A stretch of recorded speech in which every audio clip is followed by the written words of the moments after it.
Então vamos lá, pessoal. Hoje a gente vai falar um pouquinho de manutenção ótima e depois eu quero entrar com vocês, vamos ver se a gente consegue entrar ainda na aula de hoje, em planejamento da manutenção, alguns tópicos de planejamento da manutenção. A manutenção ótima, aqui no caso, ela quer dizer ótima no sentido de algumas coisas, mas mais fortemente orçamento, né? A gente quer otimizar o nosso custo aí de manutenção.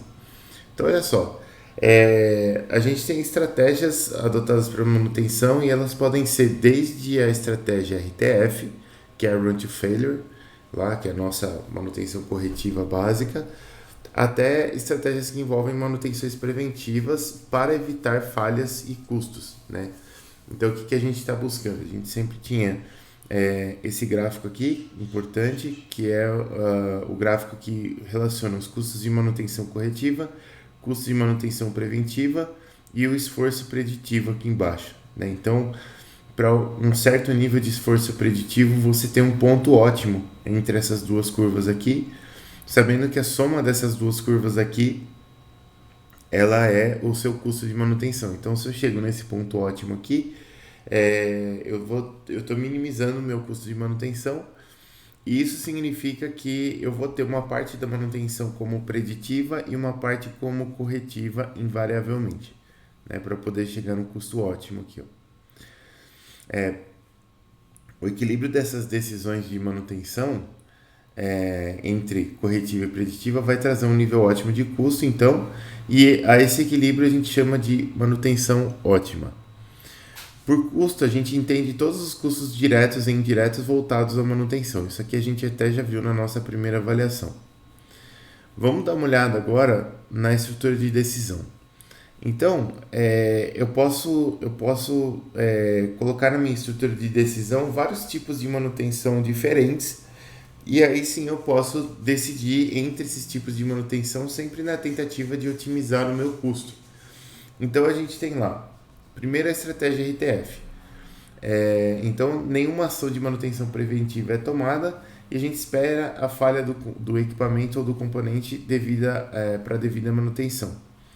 E a gente tem também a manutenção preventiva aplicada parcialmente, né? Então são utilizadas ações de manutenção preventiva para reduzir a probabilidade de falhas. Nesse caso, tanto ações de manutenção preventiva quanto de manutenção corretiva são aplicadas.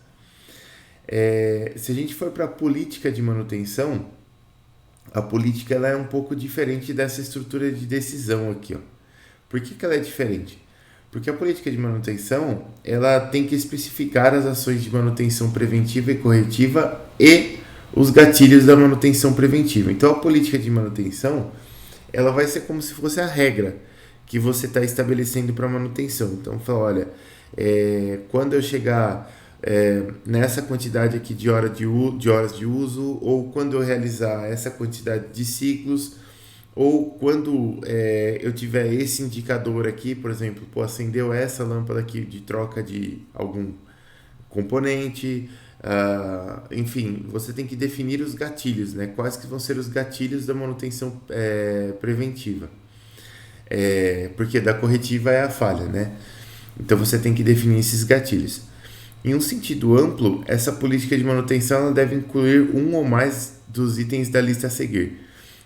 Então a gente tem que ter manutenção corretiva, né? Manutenção corretiva não tem como não ter, né? Porque as coisas uma hora vão falhar. Manutenção preventiva, que salvo raríssimos casos, sempre você tem, para que você tenha um custo otimizado de manutenção, uma combinação de manutenção corretiva e manutenção preventiva. Inspeção, né? Inspeção ela faz parte da manutenção preventiva no sentido de que a gente procura por início da ocorrência de falhas, ou a gente pode procurar por falhas ocultas também, fazendo inspeção. Lembra que a gente viu isso lá atrás. E por último, a gente tem manutenção oportunista. O que é manutenção oportunista? É uma manutenção que é feita em razão de uma parada para manutenção de outro item, né? Então, sei lá, falar, já que, por exemplo, eu parei essa máquina aqui para substituir um filtro, eu vou parar, eu vou aproveitar e vou fazer a lubrificação dos pontos de lubrificação da máquina, né? Então, isso seria uma manutenção oportunista.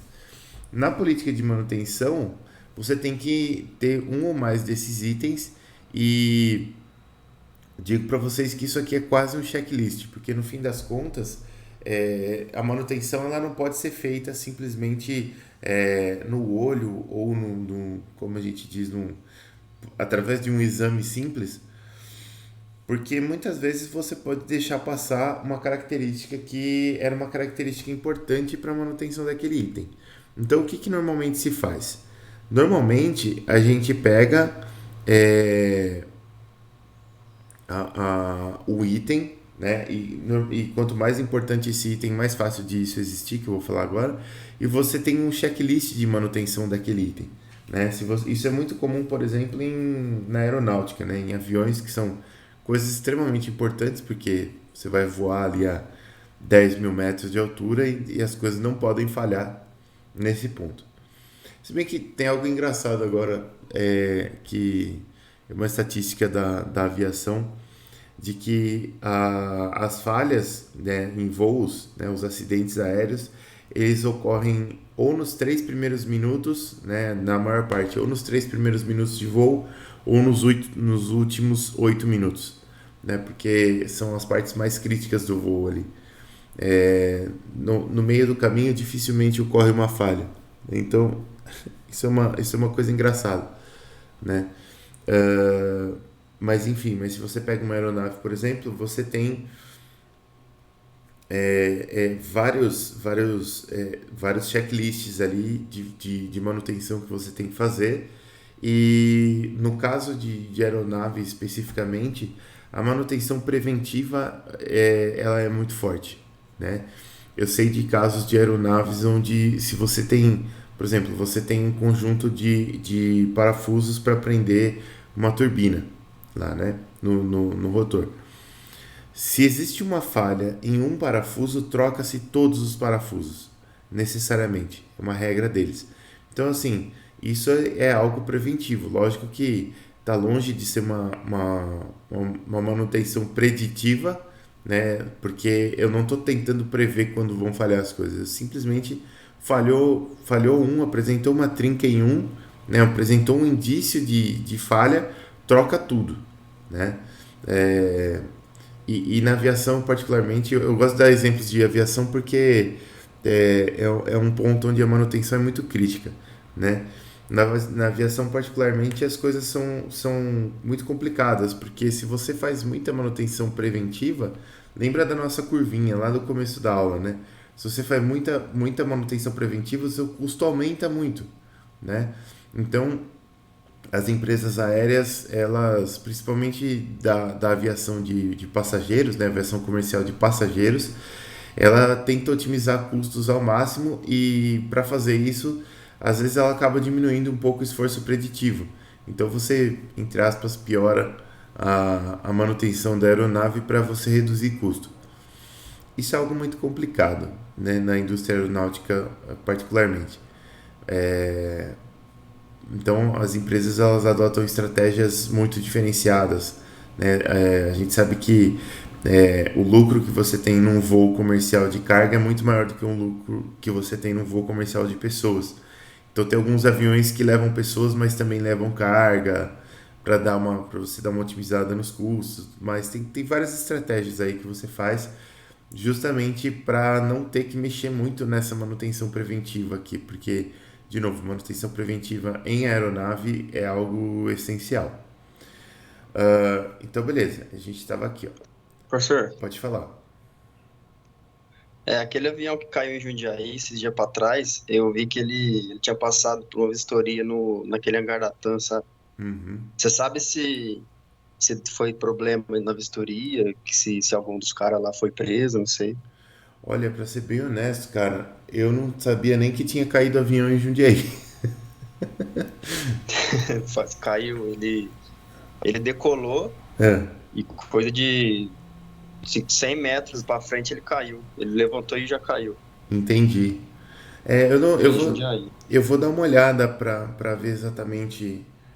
sobre esse acidente aí. Eu não fiquei sabendo do acidente e, por incrível que pareça, daqui da minha casa eu consigo ver o aeroporto da minha janela aqui, inclusive. Você é Mas de Jundiaí, né? eu sou de Jundiaí. Aham. Mas eu não fiquei sabendo do acidente, cara. Mas eu vou dar uma olhada, porque em aeronave especificamente, ainda mais se for uma aeronave pequena, existem muitos fatores, né, que podem contribuir ali e que às vezes é até difícil a gente dizer se é manutenção ou se é operação. Eu vou dar um exemplo para você. Teve um acidente que aconteceu uns tempos atrás, eu acho que foi no aeroporto de Congonhas, se eu não me engano, de uma aeronave pequena que ela simplesmente levantou voo e caiu. Até me remeteu o caso porque é algo parecido com o que você está falando. E o que aconteceu? No caso daquela aeronave, os pilotos tinham abastecido a aeronave e tem uma válvula no meio porque os tanques eles ficam distribuídos entre as asas, né?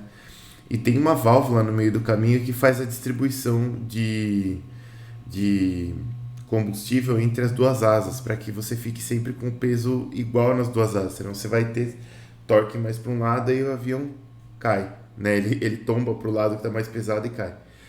E me parece que o copiloto fez o abastecimento e esqueceu de regular essa válvula. Ele não regulou a válvula. Então o avião ficou muito mais pesado de um lado do que do outro e aconteceu exatamente isso daí. Ele decolou, aí os pilotos não conseguiram controlar o avião, ele tombou e ele teve um rolamento muito alto, não me lembro para que lado, e aí acabou caindo. Então, e aí isso daí é algo que, como que você classifica, né? Será que isso aí é manutenção ou será que isso aí é operação? Porque, no fundo, você precisa abastecer uma hora, né? É operação, só que, então eu fico meio, às vezes, na minha cabeça, às vezes isso é manutenção, às vezes isso é operação, eu fico meio em dúvida. Mas eu vou dar uma verificada nesse acidente, vou dar uma pesquisada, aí se eu encontrar detalhes aí na próxima aula a gente discute um pouquinho sobre o acidente, beleza? Beleza, fechou. Fechou. Então aqui, ó, a gente falando de política de manutenção, ainda para política de manutenção. Para as ações de manutenção especificadas, a gente tem que especificar também o nível de efetividade desejado. Lembra lá que tanto na manutenção corretiva quanto na preventiva, a gente tinha alguns níveis de reparo, né? Então na preventiva você tinha manutenção perfeita e imperfeita, e na corretiva, você tinha, além da perfeita e da imperfeita, você tinha a questão do reparo mínimo, onde você podia até piorar a confiabilidade do item, mas você retornava ele para a operação só para poder seguir até uma próxima manutenção. Então, quando você está definindo a política de manutenção, além desses itens todos aqui, você tem que definir o nível de manutenção que você quer e você tem que definir também o gatilho para as ações de manutenção preventiva.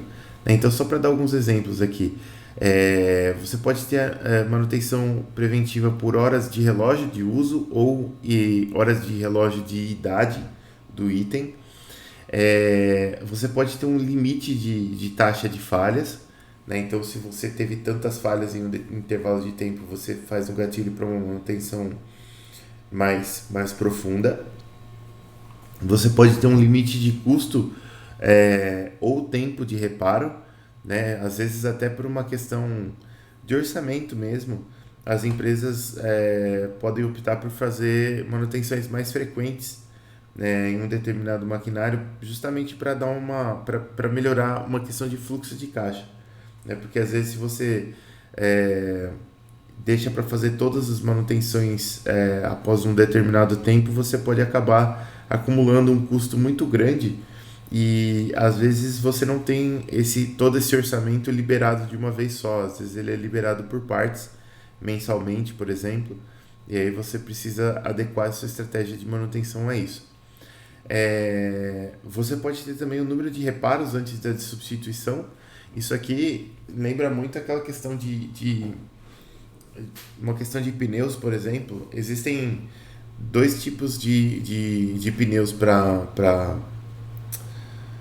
caminhões, né? Porque não sei se vocês sabem, mas Para caminhões eu não sei exatamente se esse é o ponto, mas para empresa de ônibus eu sei que esse é, porque eu já conheci algumas pessoas que trabalharam em empresa de ônibus. Se você tem uma empresa de ônibus urbano, um dos maiores custos que eles têm de manutenção são pneus mesmo. Né? Aquele pneu de ônibus urbano, ele é bem caro. Né? Vamos ver se a gente até acha o preço de um pneu de ônibus urbano aqui, mas ele é bem caro.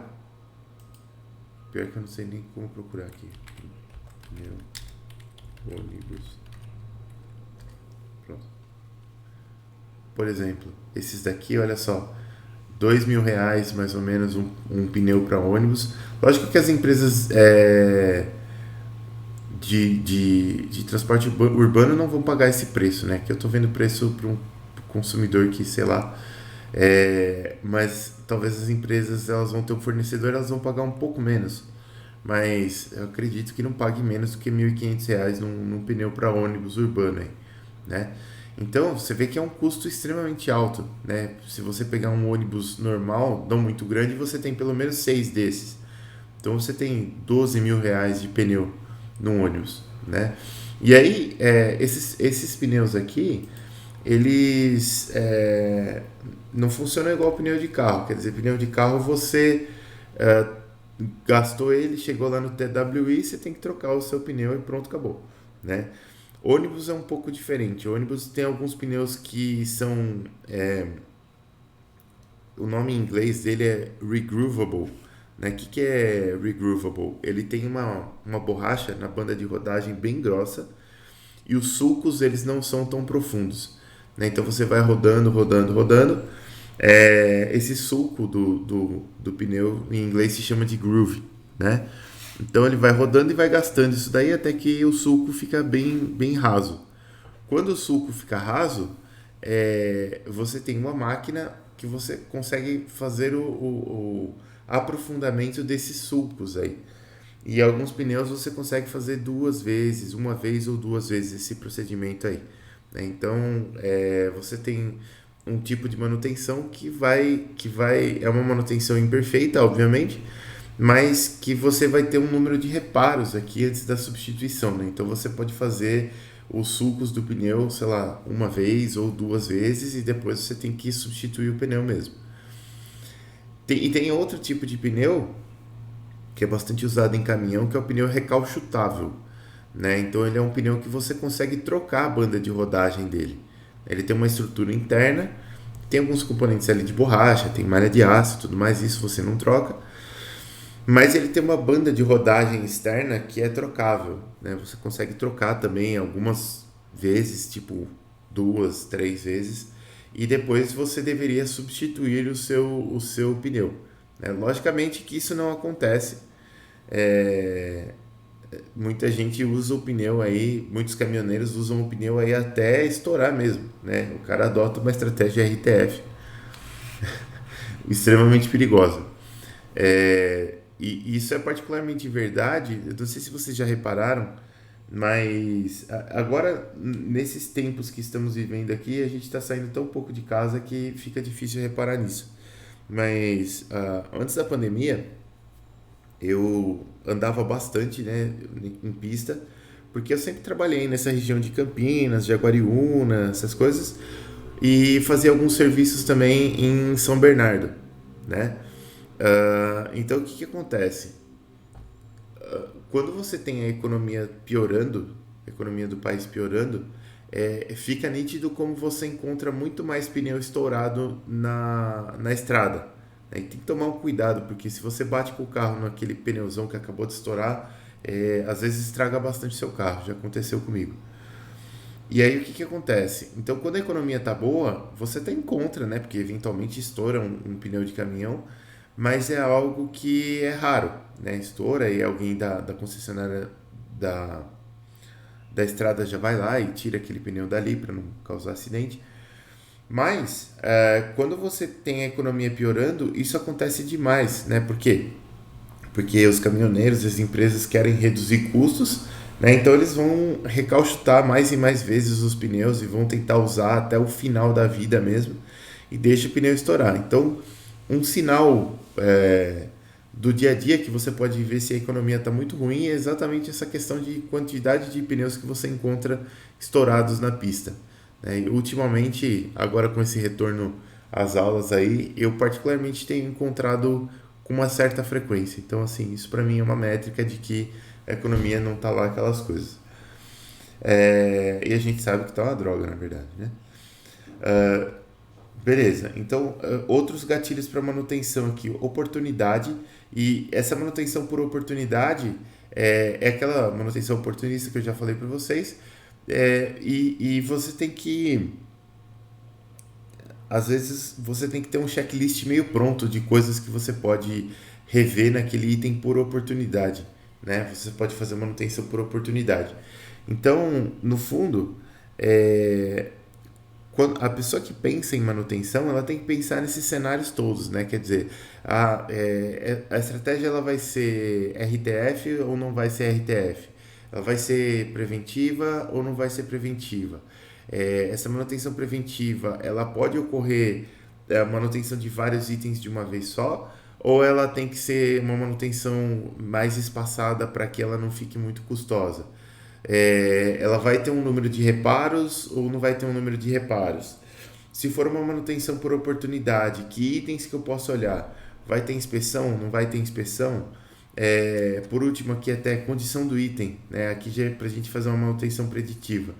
Às vezes, a gente pode ter uma combinação das duas coisas aqui, né? Quer dizer, eu vou para a manutenção preditiva, o que, que eu preciso fazer? Eu preciso fazer inspeção, né? Então, eu vou fazer inspeção, vou fazer testes no meu objeto engenheirado lá, e esses testes vão me dar uma estimativa da vida útil das partes do meu objeto engenheirado, e aí com essa estimativa eu vou decidir se eu vou fazer alguma manutenção ou não.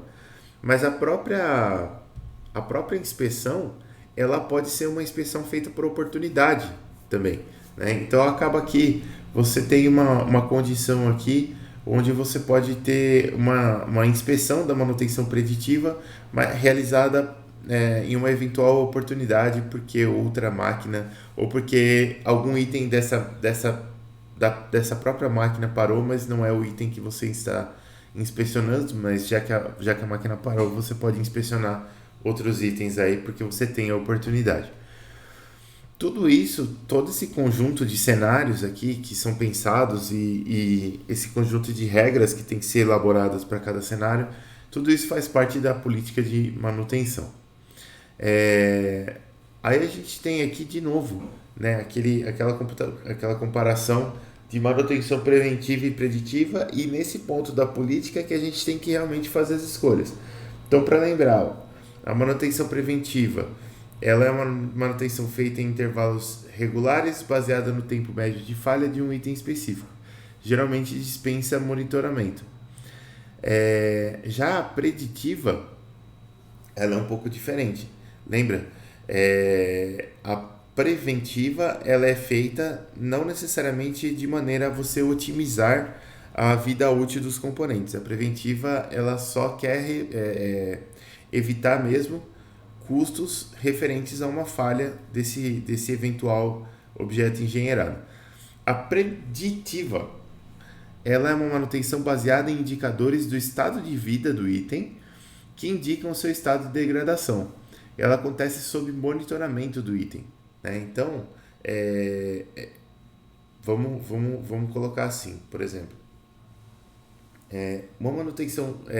Vou pegar o caso de um veículo para vocês entenderem melhor a questão, a diferença entre manutenção preventiva e preditiva, né? O que é feito como manutenção preventiva no seu veículo? Troca de óleo. Falo já para vocês, né? Troca do fluido lubrificante. Por que isso? Porque o fluido lubrificante, dependendo do uso do seu veículo, ele vai estar mais ou menos desgastado, né? Para os mesmos 10 mil quilômetros lá que se pede para trocar o fluido lubrificante, normalmente. Mas ninguém faz um teste para ver se o óleo está bom ou se está ruim, né? Se você pegar o uso que eu tenho do meu carro, por exemplo, que eu uso para ir para Campinas, meu, é só estrada, 90, 100 km por hora, 90, 100, 90, 100. Às vezes eu chego em casa que o motor nem quente ele tá, de tão tranquilo que eu uso. Então, assim, provavelmente quando eu troco o óleo do meu carro, provavelmente esse óleo ainda dava para rodar mais alguns 1.000 quilômetros ali tranquilo, mas a gente não faz teste, a gente não monitora a condição desse óleo. A gente chegou no gatilho de troca, chegou nos 10 mil, vai lá e troca, não importa o que aconteça. Se você olhar para uma manutenção preditiva, um item de manutenção preditiva, por exemplo, seria um disco de freio, né? Ou uma pastilha de freio. Por quê? Porque para esses itens você vai ter um indicador. Normalmente o indicador aqui desses itens é bem simples, ele é a espessura do item, né? Então, se a sua pastilha de freio ou seu disco de freio estão muito finos, né? Tem uma espessura mínima indicada lá, então você tem que trocar. Mas você não troca a cada X mil quilômetros, né? A gente até às vezes faz uma continha de quantos mil quilômetros mais ou menos dura uma pastilha, um disco diferente, dependendo do seu uso, né? Mas normalmente quando você vai fazer uma revisão, alguma coisa assim do seu carro, essas espessuras são medidas, né? E eu sei, por exemplo, o caso do meu carro especificamente, o disco de freio, se eu não me engano, ele vem com 11 milímetros de espessura e esses 11 milímetros de espessura estão bem tranquilos, né? É o disco 0 km, você pode usar à vontade.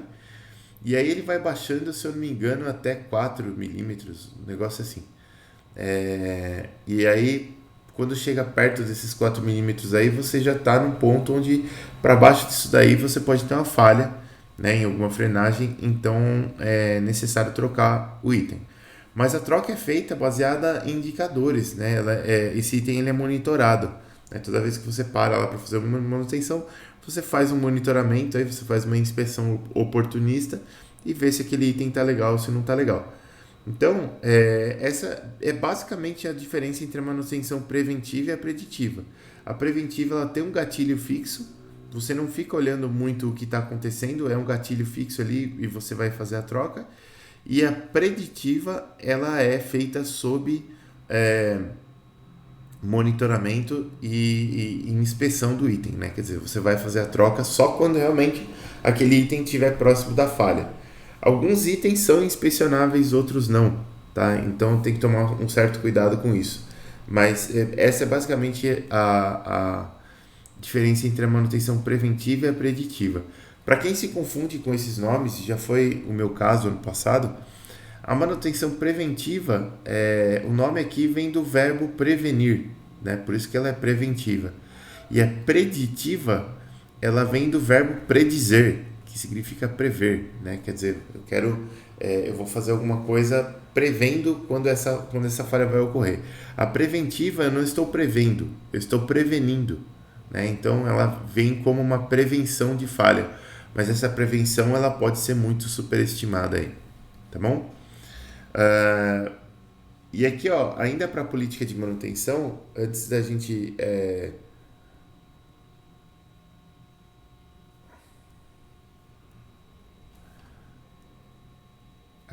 antes da gente virar para o próximo tópico, a gente tem, que eu olhei no horário aqui, eu estava olhando no horário e eu esqueci que hora que a aula termina, mas agora eu já lembrei. Aí a gente, ainda para a política de manutenção, lembra que a gente tem que definir lá os gatilhos para manutenção preventiva, né? E esses gatilhos, eles podem ser parâmetros contínuos, parâmetros discretos, ou você pode ter uma função objetivo aqui, né? Então, parâmetros contínuos, eles são parâmetros que são medidos em escalas contínuas, né? O que é uma escala contínua? Uma escala contínua basicamente é uma escala que admite intervalos quebrados entre dois números, né? Então, tempo para troca, você pode ter um tempo aí que é um tempo não necessariamente inteiro, né? O tempo é algo contínuo. Um limite para falha, um limite de custo, você pode ter um tempo limite de reparo, você pode ter uma idade limite, um limite de taxa de falha, um limite de tempo de inspeção. Aqui são alguns parâmetros que são medidos em escala contínua. E você pode ter parâmetros medidos em escalas discretas também, né? Então, você tem número de reparos antes de substituição, número de unidades de unidades falhadas, quer dizer, você aqui, número de reparos, não dá para ter um reparo e meio, né? Ou tem um reparo ou tem dois. Então, isso é um parâmetro discreto. O parâmetro contínuo é que você consegue ter os números quebradinhos, né? E aí você pode ter também uma função objetivo. E essa função, ela leva em conta os parâmetros de manutenção em um intervalo de tempo específico e busca otimizar os objetivos da manutenção, né? Então, maximizar a disponibilidade dos equipamentos e minimizar custos e falhas. Normalmente, você pode ter essa função objetivo aqui no sentido de que você quer realmente otimizar alguma coisa que seja importante para você. Normalmente, custo a gente quer otimizar, né? Eu quero minimizar custo, normalmente eu quero maximizar a disponibilidade do equipamento, porque se eu reduzir o downtime, eu também reduzo o custo, porque downtime é custo indireto. Então eu posso criar aqui uma função objetivo, e dada essa função objetivo, eu posso especificar intervalos de manutenção maiores ou menores aí. Então aqui, ó, para isso eu trouxe um exemplo aqui, que é um exemplo que acho que todo mundo já explorou na vida, que é um exemplo de otimização geométrica, né? Então o que você tem aqui basicamente? Eu tenho um retângulo de arestas W e H, né? E eu quero saber qual é a relação entre essas arestas para que a maior área seja compreendida, dado o menor perímetro aqui, né? Faltou texto aqui. E aí você tem os parâmetros W e H, que é a largura e a altura. Objetivos. Eu quero maximizar a área. E a minha função objetivo aqui, ela é uma função objetivo de W e H, que no caso aqui é a área, tá? Mas essa função objetiva aqui, ela pode não ser única, né? Porque você pode, por exemplo, querer maximizar essa área aqui, dado algumas restrições, né? Então eu quero que exista uma diferença mínima ou uma diferença máxima entre esses dois parâmetros aqui. Eu posso querer minimizar o perímetro, por exemplo, e aí eu vou ter que criar uma função aqui de W e de H que represente o problema que eu quero maximizar. Então a gente não vai ficar calculando como que maximiza ou como que minimiza isso daí, mas o que eu quero dizer para vocês é o seguinte: toda vez que você tem um problema de otimização, você vai trabalhar em cima de uma função dos seus parâmetros de otimização. E essa função aqui, ela tem que representar o seu problema, né? Ela se chama função objetivo. Então, e você tem uma outra função que é uma função custo também. Normalmente a função custo, ela é o inverso da função objetivo. E você quer, o objetivo normalmente você quer maximizar e a função custo você quer minimizar, né? Então isso aqui é só para mostrar para vocês que eu tenho uma função aqui, nesse caso uma função objetivo, que ela tem como entradas os meus parâmetros do problema, que são a largura e a altura, e ela tem como saída algo que eu quero otimizar no meu problema, aqui no caso a área. No caso da sua manutenção, você pode ter uma função objetivo também que, ou, por exemplo, maximiza o tempo de disponibilidade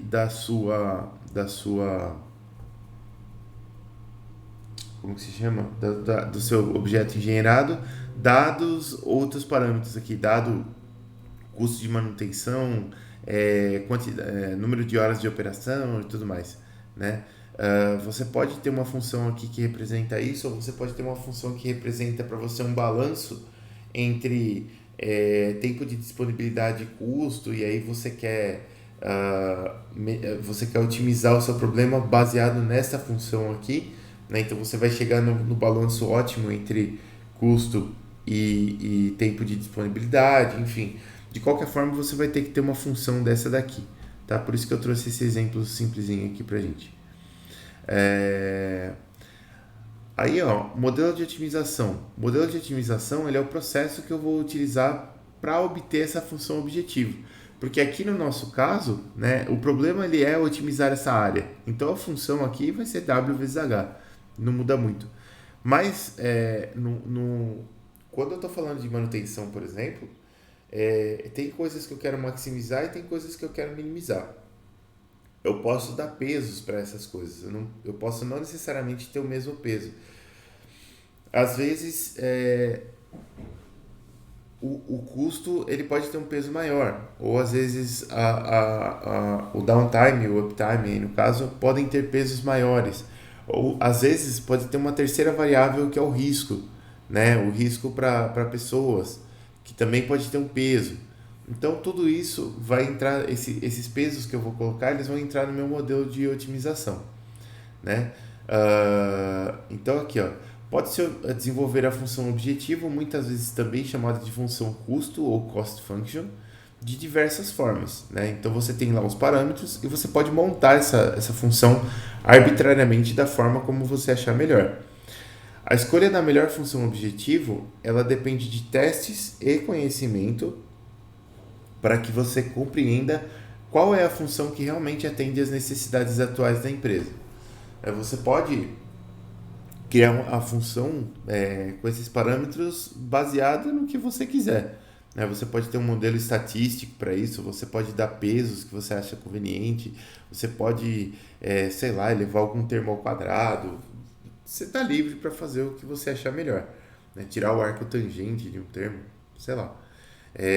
A questão aqui é que essas funções elas podem representar bem ou não aquilo que você quer fazer com a sua empresa. Então, assim, por exemplo, se eu tenho uma empresa que trabalha sob alto fluxo, o que é alto fluxo? Eu tenho um negócio de fluxo. É um negócio que você tem uma margem de lucro bastante baixa por produto. Então, você tem que, para você ter um orçamento interessante para a sua empresa, né, ter uma receita interessante, você tem que produzir muito, certo? Numa empresa dessas, o custo direto de manutenção, que seria o custo de peças da máquina e tudo mais, serviços, normalmente é muito mais baixo quando comparado com o custo de downtime da máquina, né? Porque se eu tenho que produzir muito para obter uma receita bacana, o meu como que eu vou dizer para vocês? O meu downtime aí, ele é crítico, né? Quanto mais tempo eu ficar parado, muito mais receita eu vou perder. Agora, imagina o contrário. Imagina que você tem um negócio onde você vende coisas, produtos de alto valor agregado, altíssimo valor agregado, certo? Se você vende produtos de alto valor agregado, normalmente o seu fluxo é baixo. Você não tem um fluxo alto. Se o seu fluxo é baixo, provavelmente com um pequeno estoque você consegue atender a demanda da sua área, né? Então, se você tem com um pequeno estoque você atende a demanda da sua área, nem sempre você precisa estar produzindo. Você pode ter máquinas ociosas por bastante tempo. E quando isso acontece, o seu downtime ele não é tão crítico, né? Porque pode ser que você nem produza tanta coisa assim, mas quando você está produzindo, você tem que ter a máquina funcionando bem. Então o seu downtime ele não é um custo ele não possui um custo tão grande assim. Mas se o seu produto tem um alto valor agregado, provavelmente ele é muito difícil de se construir. E se ele é um produto muito difícil de se construir, provavelmente a máquina possui um custo bastante alto, né? Então o que acontece? Nesse caso, o seu custo de manutenção, o custo direto de manutenção, ele pode ser muito mais alto do que o seu custo referente ao downtime. Pode ser que downtime para você não seja tão crítico, né? Porque às vezes a máquina falhou, mas você tem uma outra máquina lá de reserva, então não tem problema ela ter falhado. Ou as máquinas estavam ociosas, então não tem muito problema. Mas o custo de uma máquina dessa é extremamente alto. Repara que para esses dois exemplos, a minha função de custo e objetivo ela é totalmente diferente, né? Se eu pegar os pesos de uma e tentar transportar para outra empresa, não vai funcionar. Em uma o downtime é muito relevante e na outra o downtime é muito pouco relevante, né? Então as coisas não vão funcionar muito bem. Desculpe. E aí por isso eu preciso ter uma função personalizada para cada problema, né? Uma função objetivo personalizada para cada problema.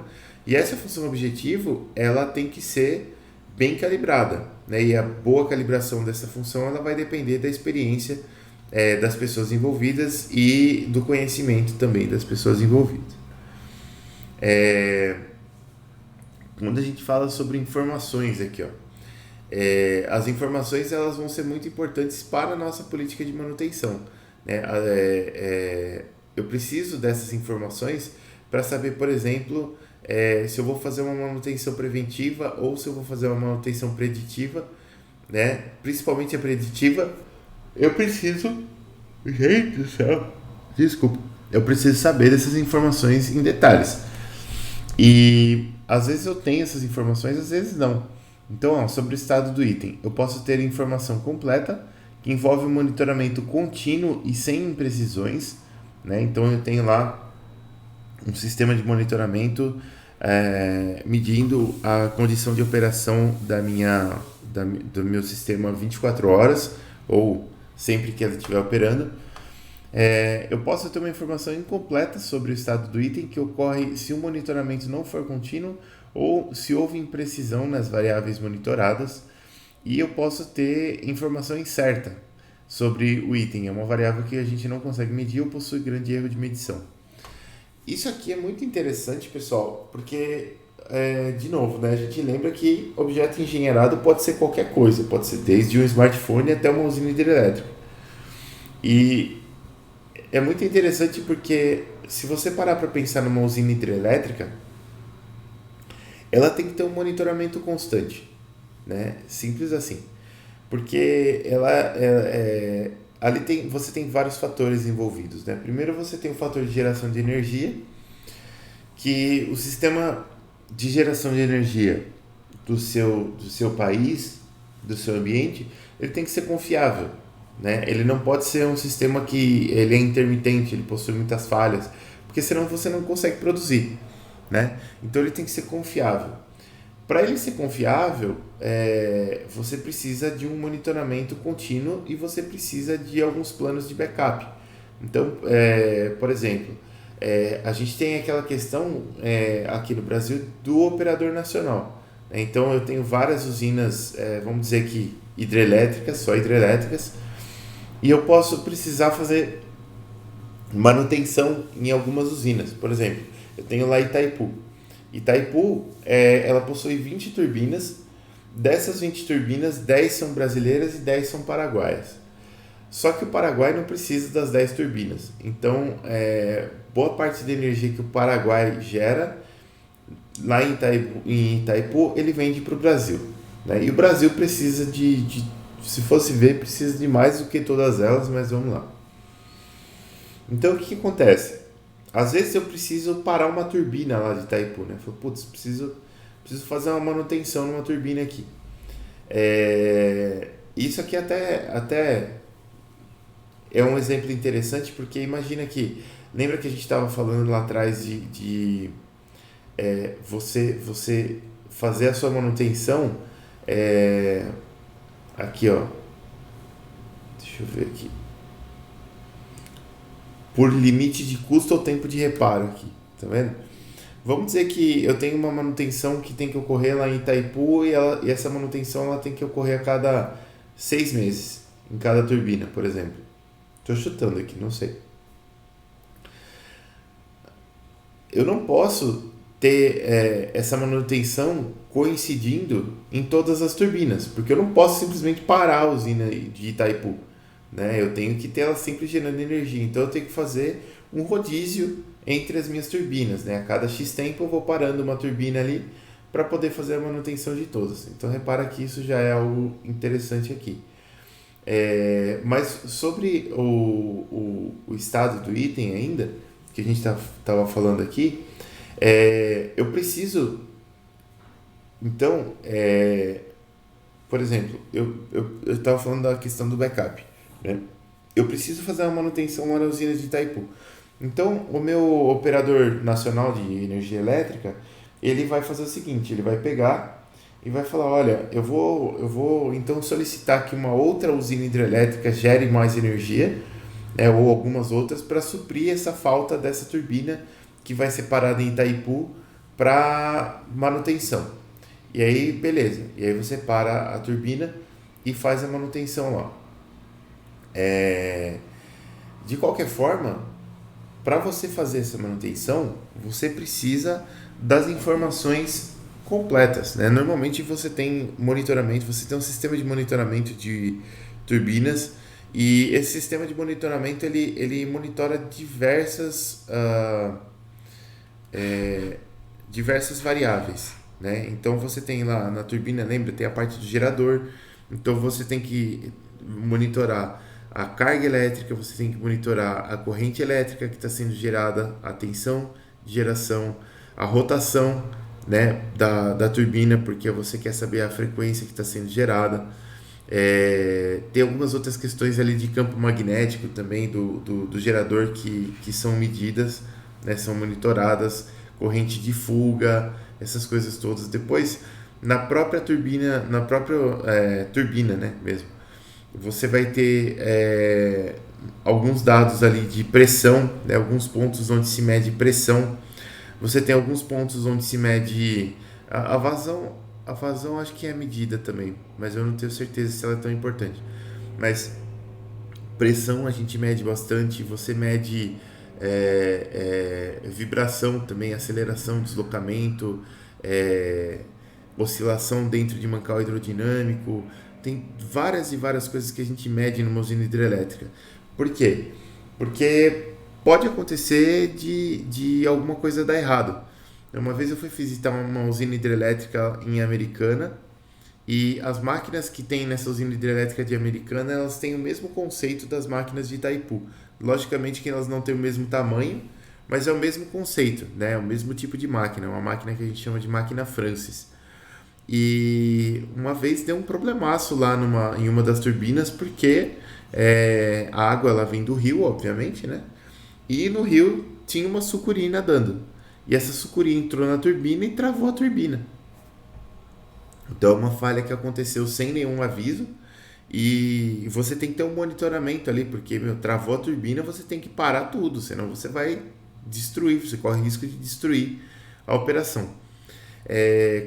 Quando acontece isso, ou quando acontece alguma outra condição, por exemplo, vibração excessiva, pressão excessiva, qualquer coisa assim, existe uma operação na máquina que se chama trip. O que é o trip da máquina? O trip é você desligar aquela máquina, parar a operação de vez, né? E você precisa desse monitoramento contínuo nesse item aí, porque você pode correr o risco de não conseguir dar o trip nela e provocar um acidente. Imagina que você provoca uma quebra, né, uma ruptura na barragem.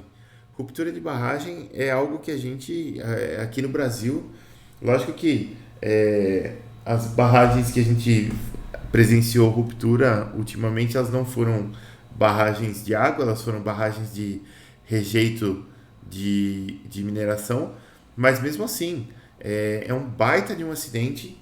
Água, não sei dizer, não sei classificar se é melhor ou se é pior, né? Porque a terra ela soterra as pessoas, mas a água também ela tem uma força desgraçada, ela sai destruindo tudo, inunda tudo e talvez é um pouco até mais rápida do que lama, não sei se isso influencia muito, mas eu sei que de qualquer forma é um acidente gravíssimo, né? Com certeza vai ceifar vidas, com certeza vai provocar um dano ambiental gigantesco. Então você não quer que isso aconteça. Então você tem que ter um monitoramento ali, até devido ao risco, você tem que ter um monitoramento completo. E por incrível que pareça, já visitei usinas, aí eu já não posso dizer que usina que é, onde o sistema de monitoramento falhou, né? O sistema de monitoramento não mede direito as coisas que estão acontecendo ali. Inclusive as turbinas fazem um ruído que, na minha opinião, não deveria ser um ruído daquele tipo de turbina. E não há monitoramento. Simplesmente não há monitoramento. Ela vai gerando energia ali e acabou. Pode ser que ocorra um acidente? Pode ser que não ocorra? Pode. Mas em itens de alto risco, assim, é uma irresponsabilidade tremenda você não ter um monitoramento eficiente ali, né? Então você pode ter um monitoramento completo, incompleto, né? Que ocorre se o monitoramento não for contínuo ou se houve imprecisão nas variáveis monitoradas, que no caso é o caso do sistema lá que falhou, mas pode ser um monitoramento não contínuo também, propositalmente não contínuo. Se você tem algum item que não tem tanto risco assim, você pode fazer um monitoramento de tempos em tempos. Por exemplo, o freio a disco do meu carro. Né? Você pode, né, a cada X mil quilômetros lá que você para fazer alguma manutenção, você dá uma medidinha lá, ver se está tudo certo e ver se a margem está boa ou se a margem está muito curta para uma próxima manutenção aí. E você pode ter também as informações incertas, né, de algumas variáveis que você não consegue medir ou que você pode possuir um erro de medição muito grande.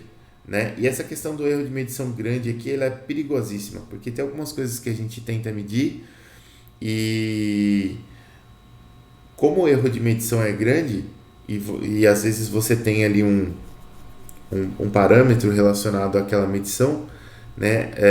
Eu já vi isso em muita empresa de a pessoa ir fazendo a medição e encontrando um jeitinho ali de aquele parâmetro dar o menor possível, né? Mas por quê? Porque o erro de medição é muito grande. Então ele vai encontrando um jeitinho de minimizar a medição ali justamente para falar, olha, não, tá dentro, não precisa fazer manutenção. Mas isso aqui é bem perigoso. E aí a gente pode ter informações também sobre a degradação do item. Né? Essas informações elas envolvem conhecimento da formulação do modelo de falha do item. Então você pode ter informação completa se a estrutura do modelo e os dados são conhecidos, ou incompleta se a estrutura ou os parâmetros não são conhecidos com precisão. O que é isso aqui? Isso aqui é especialmente útil para manutenção preditiva, né? Que eu quero saber quanto tempo a mais eu tenho de vida daquele item. Tem alguns objetos que você tem um modelo bastante preciso, você consegue prever realmente quanto você tem de tempo de vida daquele item. Né? E aí você consegue realizar uma troca bem ótima, né? Quando você sabe até onde esse tempo de vida vai. Para isso, você precisa conhecer esse modelo, né? Você precisa saber... O modelo ele pode ser, por exemplo, parecido com uma função de custo. Então, você precisa conhecer a forma dessa função e você precisa conhecer também os parâmetros, medir os parâmetros e medir eles corretamente. Né? Ou você pode ter uma estrutura, uma informação incompleta, né? Onde você tem dados desconhecidos ou parâmetros imprecisos ou desconhecidos também. Né? Existem modelos, por exemplo, modelos para você tentar prever tempo de vida de alguns itens. Eu conheço um, por exemplo, que tenta prever tempo de vida de disco de embreagem, por exemplo, porque eu trabalhei bastante tempo com o pessoal que fabricava embreagem. O problema com esse modelo de previsão de tempo de vida de embreagem é que o disco de embreagem, né, o tempo de vida dele depende muito do estilo de condução do condutor do veículo ali, né? Então tem gente que conduz de um jeito ali que gasta muita embreagem, tem gente que gasta muito pouca embreagem. Então é difícil você conseguir entender o tempo de vida desse disco, porque você até conseguiria medir o disco ali, pegar um paquímetro, medir a espessura do material de atrito ali, mas você não conhece a estrutura do modelo, porque você não conhece o perfil de operação ali, de quem está operando o veículo. E às vezes, né, se você pega um veículo comercial, por exemplo, você pode ter diversas pessoas conduzindo o mesmo veículo, né? Então, em um turno é um condutor, em outro turno é outro condutor, e aí às vezes tem um condutor que é super econômico e o outro que detona o disco rapidamente. Então você não conhece essa estrutura, é muito difícil você prever a duração de um disco desse, né? E aí algumas medidas precisam ser tomadas, vamos dizer assim, para que os condutores que gastam mais disco, por exemplo, têm um estilo de condução menos agressivo, vamos dizer assim. Foi um caso que eu presenciei. Então, beleza. Falamos um pouquinho aqui sobre... deixa... Aqui deu uma pequena travadinha aqui, mas já soltou. Falamos um pouquinho sobre manutenção ótima e agora a gente pode entrar no outro tópico que eu queria falar com vocês, mas com certeza a gente não vai terminar esse tópico, que é o tópico de... Aqui, ó. Planejamento da manutenção. Planejamento da manutenção tem tudo a ver com essa questão de manutenção ótima, porque até agora a gente estava falando de política de manutenção, né? E se você está falando de política de manutenção, você tem alguns gatilhos ali, né? E dependendo dos gatilhos que você tem, você vai ter mais ou menos... Gente do céu, desconcentrei aqui. Dependendo dos gatilhos, você vai ter mais ou menos... mais ou menos não, você vai ter um cronograma diferente, né, de manutenção ali. Então, olha só. Até agora a gente já viu os modos de falha, os tipos de manutenção relacionados a diversos objetos engenheirados. A gente estudou também sobre a confiabilidade desses objetos e como ela interfere nas decisões a serem tomadas a nível de manutenção. Aqui, especialmente nesse tópico que a gente viu agora de política de manutenção. Agora a gente vai ver como todos esses conceitos se unem na montagem do planejamento da manutenção.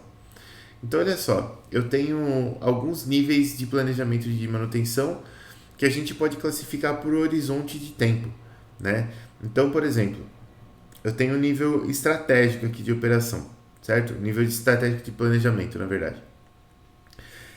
Os desafios desse nível estratégico eles vão ser a manutenção de longo prazo, alinhada com os objetivos estratégicos da organização. O horizonte de tempo é de 5 a 50 anos, e isso aqui é realizado normalmente por gerentes do nível sênior, né? Então, o que é isso aqui, ó? Esse tipo de planejamento estratégico, ele tem a ver, por exemplo, com o tipo de maquinário que você vai utilizar, né? Que tipo de planta que você vai fazer, que tipo de máquina que você vai comprar. E aí você tem toda uma análise de quanta manutenção você vai ter que fazer, qual é o seu uptime, qual é o seu downtime, qual é o seu custo, qual é a sua previsão, por exemplo, porque às vezes você precisa tomar cuidado também com algumas máquinas no sentido de que, será que daqui, o tempo de vida da minha máquina é 20 anos, será que daqui 20 anos vai ser tão fácil encontrar peça para ela quanto é hoje? Né? Então isso daqui é algo que se deve levar em consideração, né? Número de paradas, custo de cada parada, tudo isso é feito, né? Deve ser levado em conta nesse nível estratégico aqui por esse pessoal que é sênior já na gerência. Depois a gente tem o nível tático, né? No nível tático de planejamento, você tem que ter uma previsão de carga de manutenção e planejamento de capacidade de manutenção. Seu horizonte de tempo é de 1 a 5 anos. Então, qual é a diferença do nível estratégico para o nível tático?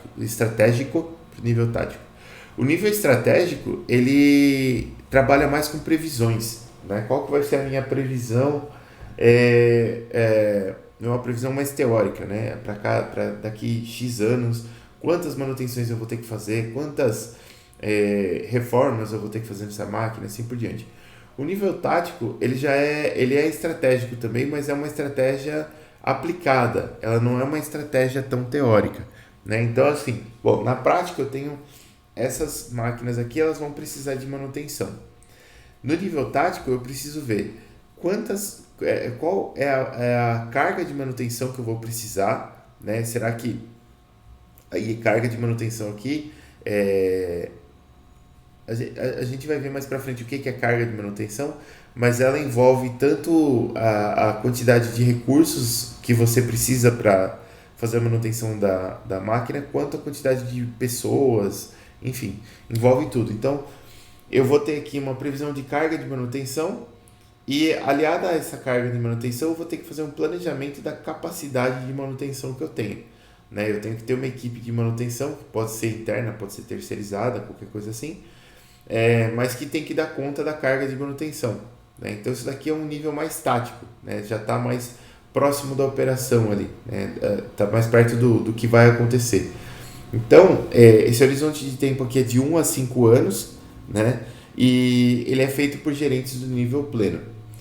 E depois eu tenho um terceiro nível, que é o nível operacional, né? Então, o cara do tático aqui, ele não quer saber, por exemplo, pô, qual é a ordem dos reparos que você vai ter que fazer. Não, primeiro tem que trocar a lâmpada, depois tem que trocar o óleo, depois tem que fazer isso.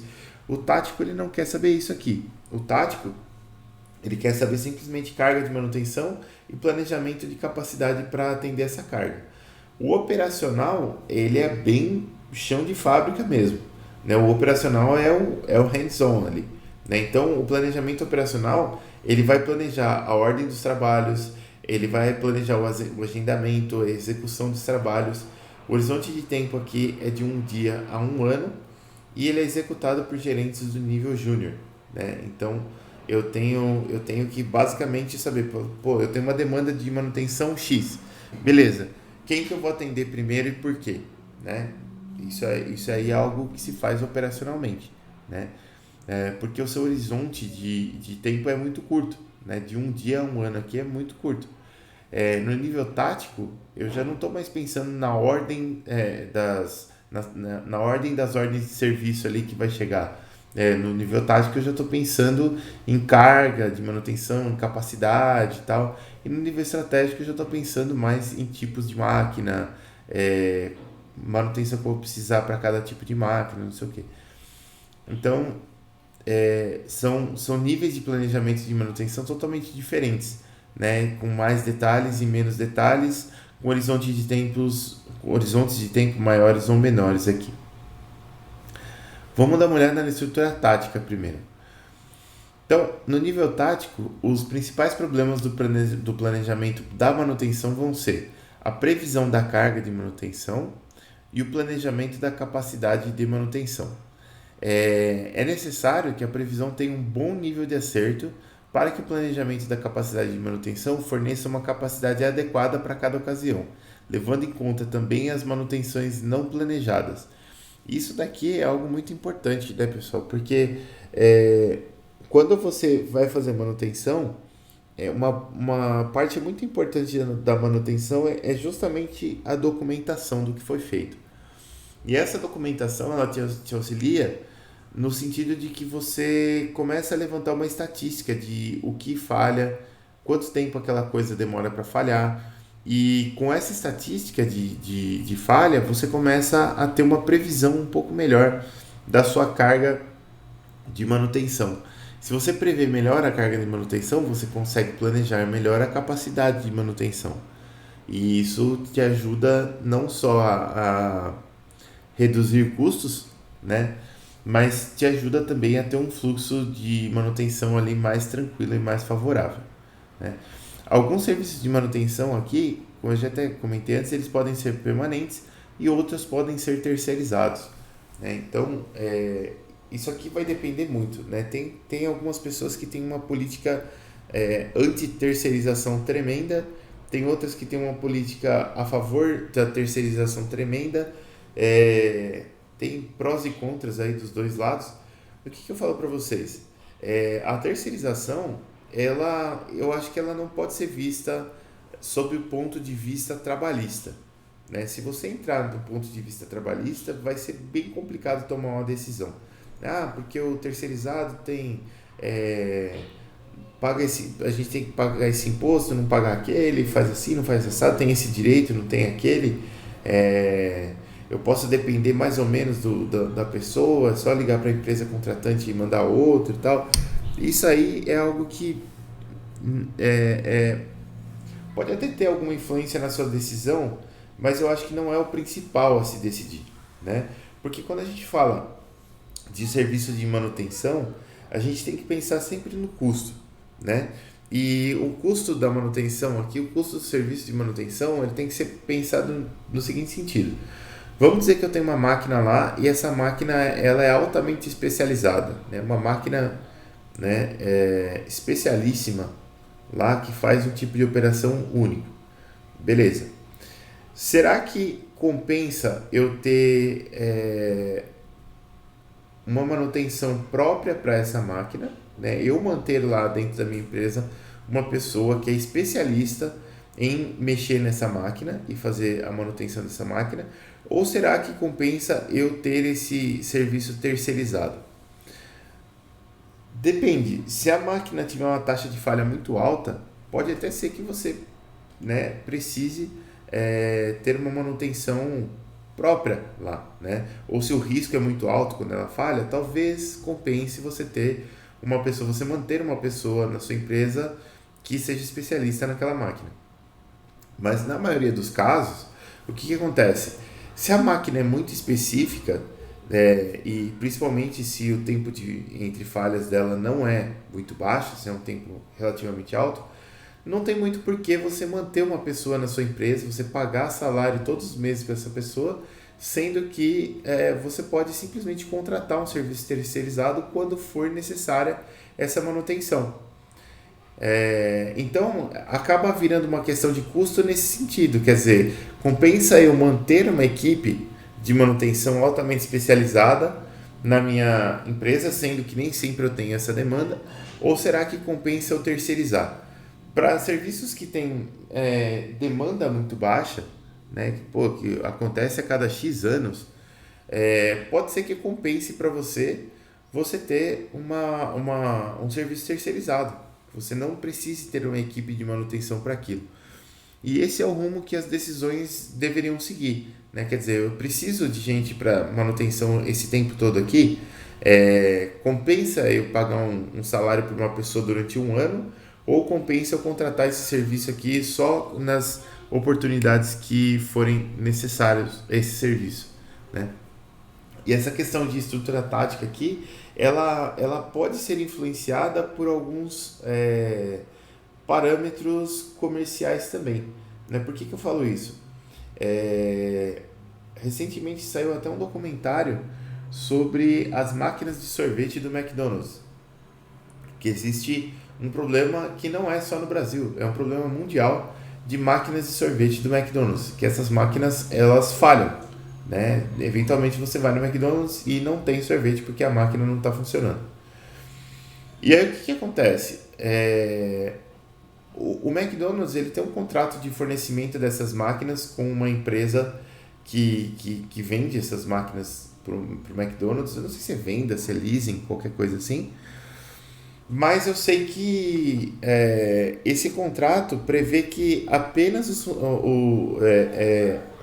pessoas da empresa que fornece a máquina podem fazer manutenção na máquina, né? Os funcionários do McDonald's em si não podem fazer manutenção nessa máquina. Então, nesse caso, o serviço ele deve ser terceirizado, né? E aí existe um grande problema, porque como eles conseguiram incluir isso no contrato, a máquina ela tem uma alta propensão à falha. Toda vez que ela falha, o funcionário da empresa tem que ir lá e fazer a manutenção na máquina, e a hora desse funcionário custa absurdamente caro. E quando a máquina dá problema, ela não avisa qual é o tipo de problema que dá. Ela dá um código lá que só o cara da manutenção sabe qual é o tipo de código, né? Então, o negócio é feito justamente para dar problema, né? Ele é feito porque quando dá problema, a empresa que tem esse contrato com o McDonald's ganha muito dinheiro fazendo a manutenção da máquina.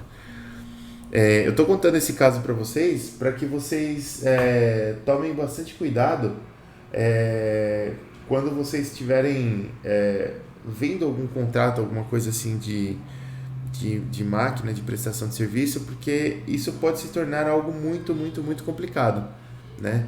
Pode ser algo que seja difícil de você conseguir resolver depois, né? No caso do McDonald's, acredito que todos vocês já presenciaram essa situação onde você vai até o McDonald's e você não consegue tomar um sorvete.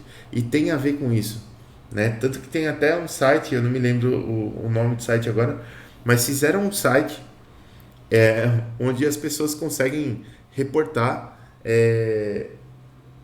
se no McDonald's local lá nos Estados Unidos a máquina de sorvete está funcionando ou não. E o downtime dessas máquinas é absurdamente alto, justamente por causa dessas cláusulas de manutenção aí.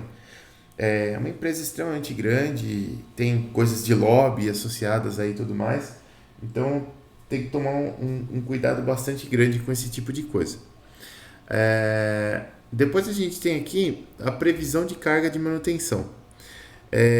Essa previsão de carga de manutenção ela deve incluir todas as ações de manutenção preventivas já agendadas, né? E ela deve prever também as ações de manutenção corretiva. Aqui já começa a ficar complicado porque manutenção corretiva ela ocorre mediante falha, né? E se ela ocorre mediante falha, o que acontece? Às vezes você não tem como saber quando o negócio vai falhar, né? Pode ser que falhe, pode ser que não. Por isso que é tão importante aquela questão da documentação que eu estava falando para vocês, né? Eu tenho que ter uma documentação, então, de quando que ocorrem as falhas, principalmente as falhas que demandam manutenção corretiva, perdão, porque quando eu tenho essas falhas,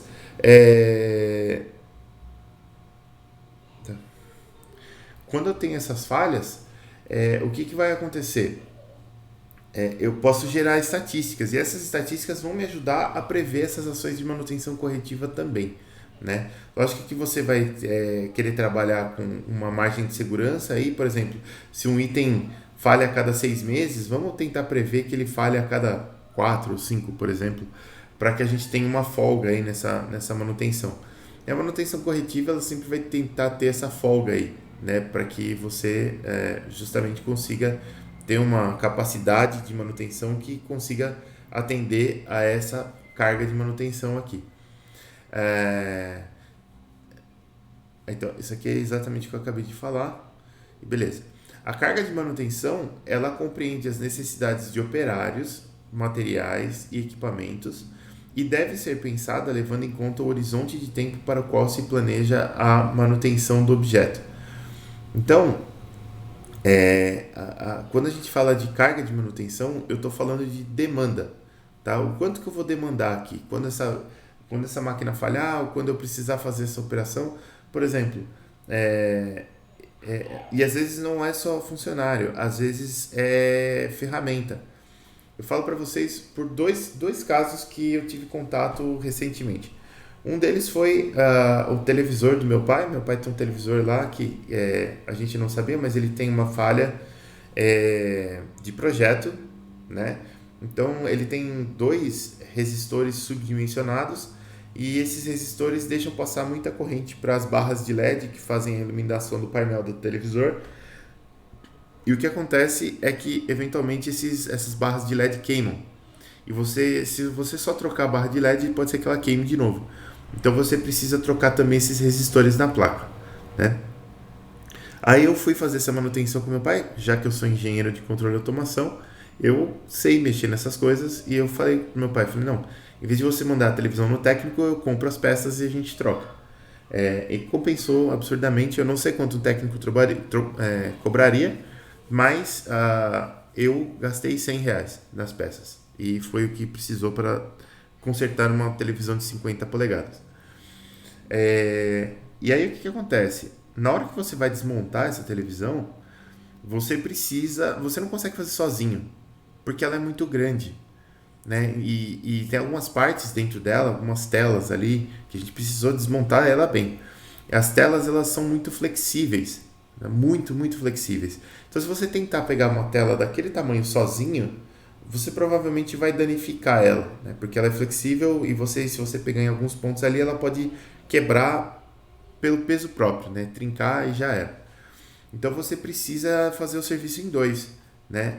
Então imagina, se você tem uma loja que faz manutenção em televisores, por exemplo, você não consegue ter um técnico só, né? Ou você tem 2 técnicos, ou você tem algum tipo de bancada especial lá onde a pessoa consegue sozinha pegar aquele negócio sem quebrar, né, com algum tipo de mecanismo. Mas você tem uma demanda aí, né?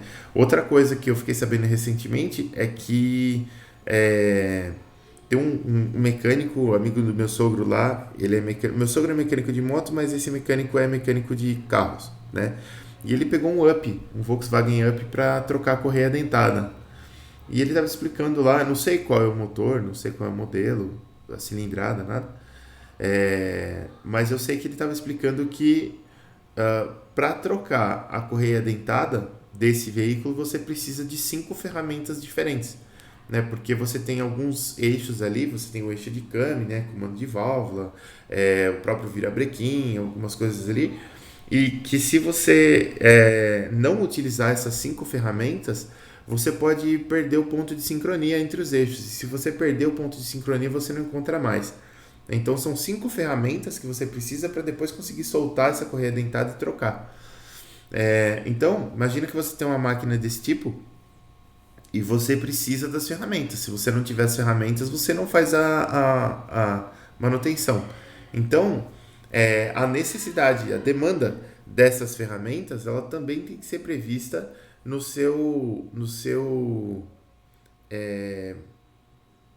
na sua carga de manutenção, né? Se você não tiver os equipamentos, como que você vai fazer a manutenção? Aí você vai aumentar o downtime? Não pode, né? Aí beleza. Agora a gente tem alguns métodos qualitativos para a previsão de carga de manutenção, né? Então aqui, ó, o objeto engenheirado, por exemplo, uma planta industrial, pode ser muito novo e assim não há dados estatísticos de falha e confiabilidade suficientes para uma boa previsão. Nesse caso, se pode usar métodos qualitativos, né? O que quer dizer isso? Pô, às vezes sei lá, acabei de construir, eu gosto de usina hidrelétrica, né? Então eu acabei de construir uma usina hidrelétrica. Quanto tempo ela vai demorar para falhar? Sei lá. Às vezes você pode ter pessoas no mercado que são especialistas em usinas hidrelétricas, né, em manutenção de usina hidrelétrica, e essas pessoas podem ter uma ideia de quando essa usina vai falhar. E elas podem te ajudar, né? Então, nesse ponto é que a gente vai ter os métodos qualitativos de previsão de carga de manutenção. Por quê? Porque você ainda não tem estatística suficiente para ter um método quantitativo, né? Para você falar, olha, isso aqui falha de tanto em tanto tempo, precisa trocar assim. Você não sabe. Então você precisa utilizar no mínimo um método qualitativo. Primeiro, você pode usar o método do consenso de especialistas, onde você reúne um grupo de especialistas de diversas áreas e discute as probabilidades e tempos de falha de diversos itens para que se desenvolva uma estimativa. Então, quer dizer, você vai juntar pessoas que conhecem da área e vai tentar fechar com essas pessoas um plano. Essa questão de tratar de especialistas é muito complicada, né? Porque você pode, quando você tem muitos especialistas ali, você pode ter divergências, né? Justamente porque todos são especialistas e como especialistas, às vezes eles não vão dar o braço a torcer para uma situação ou outra. Então você pode utilizar também um método que a gente chama de método Delphi. O método Delphi, ele também consiste da consulta de especialistas, mas dessa vez eles não se reúnem em grupo, mas sim são consultados individualmente por agentes terceiros. São feitas várias rodadas de perguntas e previsões até que se chegue em um consenso. Então, quando você vai rodar o método Delphi, normalmente os especialistas eles nem sabem que tem outro especialista sendo consultado, eles acham que são só eles. E aí se faz uma primeira rodada de perguntas, esses especialistas respondem. Baseando-se nessas respostas, você pega, né, o que foi respondido e monta uma nova rodada de perguntas e passa por todos os especialistas de novo, até que chega uma hora que haverá um consenso em algumas áreas ali e você consegue utilizar esses consensos para você prever a sua carga de manutenção. Dependendo do objeto engenheirado que a gente está falando, isso pode ser bem verdade. Métodos quantitativos para a previsão de carga de manutenção. Quantitativos, eles são, não vou dizer melhores, mas são algo que nós como engenheiros gostamos mais, né? Porque são coisas que a gente consegue medir e coisas que a gente consegue calcular. Então a gente gosta mais. Nos métodos quantitativos, a gente pode montar, por exemplo, essa funçãozinha aqui que chama MCF. MCF é a Mean Cumulative Function, função média cumulativa, que estima as chances de que um objeto falhe N vezes em um determinado horizonte de tempo. Ela pode ser obtida por métodos estatísticos simples, né? Então você vai fazer uma medição estatística lá de quanto em quanto tempo o objeto falha ou quantas falhas ele tem em um determinado tempo. E aí você vai levantando primeiro você levanta o histograma das falhas e depois basicamente o que você vai fazer é acumular esse histograma, é calcular como se fosse uma integral. E aí você vai chegar nessa função média cumulativa aqui, ó. Com esses dados estatísticos, é possível fazer uma previsão de quantas vezes cada item de manutenção corretiva vai falhar no período e prever a carga de manutenção que será necessária. Deve-se trabalhar com fatores de segurança, mas nunca se deve exagerar nesses fatores de segurança. É até meio óbvio, né? Quer dizer, se eu sei que um item falha mais ou menos a cada 6 meses, eu não vou colocar uma previsão de carga de manutenção ali mensal, né? Se eu sei que esse negócio só vai falhar a cada 6 meses. Mas eu também não posso colocar a cada 6 meses, porque é uma variável estatística, né? Vai que falha no quinto mês, eu não tenho equipe para fazer a manutenção no quinto mês, eu só teria no sexto. Então você tem aí que trabalhar com fatores de segurança. Então aqui, ó, aqui você tem, basicamente, quando você tem esse método quantitativo para previsão de carga de manutenção, aqui, ó, você tem o número de períodos aqui, aí o seu período pode ser uma semana, um mês, um bimestre, um trimestre, um semestre, um ano, você pode ter qualquer coisa assim. E aqui no eixo Y você tem uma previsão de carga de manutenção. Então, eu posso ter essa previsão de carga de manutenção e aí eu vou ter uma parte dela que é manutenção corretiva e uma parte dela que é manutenção preventiva, tá? Isso, no fundo, deveria sempre acontecer, né? De você ter essas previsões e conseguir separar aqui. Essa separação ela pode ser por quantidade de pessoas, ela pode ser por custo, normalmente é por custo. Beleza. Aí vamos lá, planejamento da capacidade de manutenção. Até aqui a gente estava falando de previsão de carga, né? Previsão de carga é prever a necessidade. Depois que eu previ a necessidade, eu tenho que prever a capacidade que eu vou precisar para atender aquela necessidade. Então, o planejamento da capacidade de manutenção deve levar em conta 4 itens básicos. Primeiro, recursos humanos, né? Quantas pessoas eu vou precisar para fazer aquela manutenção e basicamente o estado dessas pessoas, peças e materiais, ferramentas, equipamentos e infraestrutura e informações, manuais, normas, documentação, etc. Porque às vezes, né, uma manutenção ela precisa ser feita segundo um manual. Você tem, por exemplo, para o caso de motores, você tem, por exemplo, torques de aperto. Às vezes a pessoa não vai saber de cabeça qual é o torque de aperto de cada parafuso. Mas se você errar o torque de aperto de um parafuso, se você errar para menos, você pode ter um vazamento. Se você errar para mais, você pode ter uma explosão, né? O que eu já vi acontecer em motor, inclusive, né? O cara põe um torque de aperto exagerado lá e o negócio explode. Então tem que tomar muito cuidado. Aqui a gente vai focar nos recursos humanos e aí nas próximas aulas a gente vai focar em outros itens pelo ponto de vista logístico, né? Que vai ser na nossa próxima aula. Então aqui, ó, só para a gente terminar, eu não quero me estender muito porque a gente já está meio em cima do horário, mas vamos lá. Devido às flutuações das cargas de manutenção, a equipe de manutenção deve ser escolhida de forma a ser capaz de sobrepor alguns desafios aqui, ó. Quais são eles? Primeiro, variedade e habilidade entre os colaboradores, né? A sua equipe ela tem que ser uma equipe que tem diferentes habilidades entre os diferentes colaboradores, né? E elas são diferentes e você tem que... por exemplo, às vezes você tem um colaborador lá que é muito bom em usinagem, o outro que é muito bom em manutenção de coisas elétricas, né? Você não pode ter todos com a mesma habilidade, porque aí você vai ficar manco em alguma coisa e especialista em outra, não dá muito certo. Depois você tem que ter um nível adequado de distribuição de tarefas para você não sobrecarregar as pessoas, né? Então é muito bom que você tenha mais pessoas que tenham a mesma habilidade, não todo mundo, mas algumas pessoas que tenham uma intersecção ali de habilidades, porque aí você consegue distribuir melhor as cargas, né? Capacidade de horas extras, isso é algo que você tem que prestar bastante atenção, Porque às vezes você tem um funcionário lá que, pô, o cara não tem família, o cara é novo, tá precisando de dinheiro, então esse cara normalmente ele tem capacidade de horas extras maior. Mas se você pega um cara que já está mais velho, mais cansado, tem família, talvez não seja uma boa você colocar muitas horas extras para esse cara, porque ele vai estar cansado, ele pode causar um acidente. Então, cada funcionário ele vai ter uma quantidade de horas extras ali, uma capacidade de horas extras que o gestor vai ter que identificar. Depois, contrair capacidade de manutenção. Quer dizer, quando eu estou montando a minha equipe, eu tenho que montar a minha equipe de uma forma que eu tenha a maior capacidade de manutenção possível, né?